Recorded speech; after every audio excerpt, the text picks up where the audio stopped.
I believe that this proposed amendment represents critical phase 2 in our legislative mission this year. We promised to work on budget, budget, budget. Many of us promised to shrink the budget and impose fiscal discipline. Our state is in fiscal crisis due to uncontrolled spending. Our response to the crisis requires 2 phases. Phase 1 requires us to balance the budget using no more than available funds, and that's why 37 members all said that we would have a budget that does not raise taxes. We are working to fulfill phase 1. You've seen our proposal.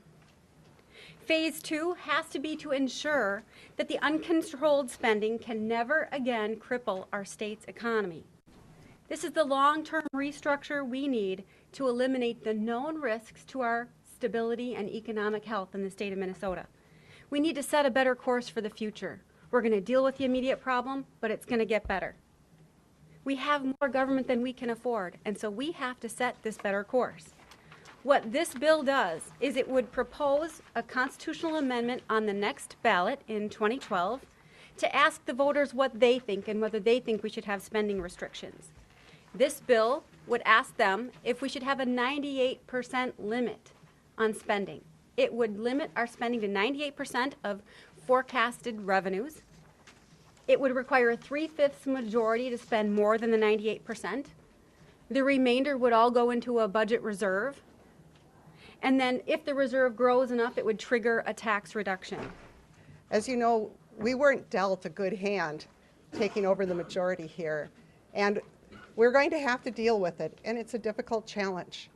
But we don't want to see this challenge time after time after time. And that's why I believe that this proposal would be very beneficial for the long-term structural health of our state. And so I am pleased to support it. I think we need to have a dialogue with the public about it. It's one thing to ask the legislature to impose the restraints on themselves. It's another to have it in the Constitution and have those restraints imposed automatically. I would characterize this constitutional amendment, do as I say, not as I do. We went back and took a look at the 4 budget submissions from Governor Pawlenty, and Governor Pawlenty never proposed a budget that met this criteria. And we have a handout for you. You can see how far his numbers were off. Even this year's House and Senate Republican majority budget did not meet the intent of this constitutional amendment. So they're not even proposing themselves a budget that meets with the criteria that they have in the constitutional amendment. I would argue this is just another distraction today away from the real work of this session.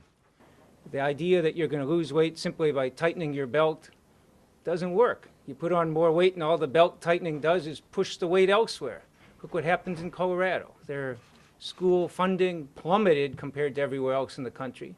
They even had to cut back, remove their state requirement for vaccinating all school kids because they couldn't afford the vaccines.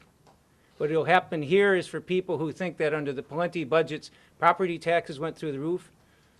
Property taxes under this constitutional amendment will cause them to go into the stratosphere.